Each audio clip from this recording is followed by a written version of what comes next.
Forgelé, en Ardennes, dans les années 50, un village droit planté dans le terroir avec ses traditions, son dialecte, ses puissants et ses faibles. Arrive Choiron, le nouveau curé, qui, dans un instant de colère, laisse échapper une malédiction.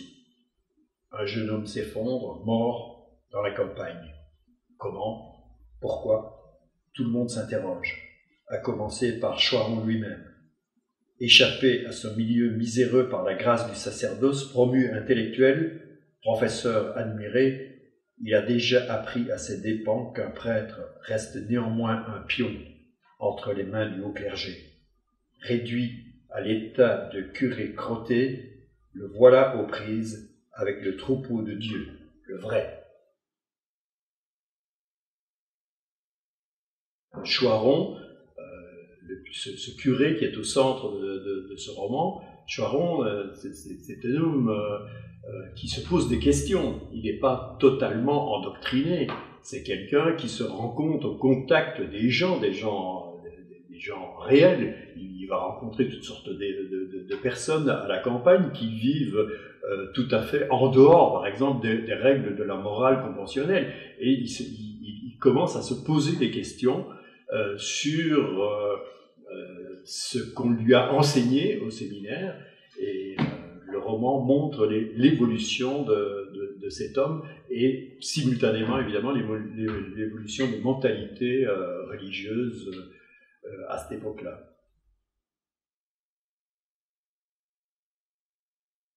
Je considère d'une certaine manière que La malédiction de l'abbé Choiron, c'est mon vrai premier roman. C'est le roman dans lequel j'ai vraiment essayé,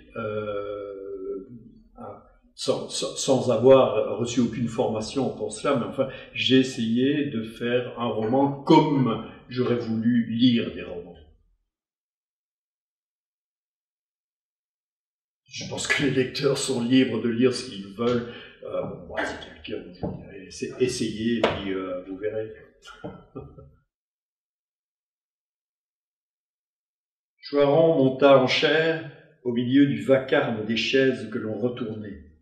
Les paroissiens s'asseyaient pour le quart d'heure de rêverie que leur réservait chaque dimanche la morale catholique dont Choiron avait entrepris le commentaire à la mi-carême. Mais bien, chers frères, j'en étais arrivé aux vertus théologales. Mais je remets cela plus tard. Nous avons plus urgent. Mais bien, chers frères, que faites-vous ici ? L'effet de surprise créé par l'annonce qu'on ne traiterait pas le sujet attendu, déjà recommandé par Cicéron, fut couronné par le long silence que Choiron laissa planer après cette question. Le public, peu accoutumé à l'interrogation oratoire, se demandait s'il attendait vraiment une réponse. Allait-il mettre quelqu'un en demeure de s'exprimer? Cette angoisse lui valut plus d'attention que tous les morceaux de rhétorique qu'il avait consacrés aux lois de l'Église. Au fond de sa poitrine, une délicieuse jubilation se substitua à la rage qui l'animait depuis le début de l'office. Il se retrouvait sur l'estrade, quand il disait aux élèves de fermer les manuels et que la classe se demandait s'il allait lui imposer une interrogation écrite ou lui faire une lecture. « Que faites-vous ici, je vous le demande »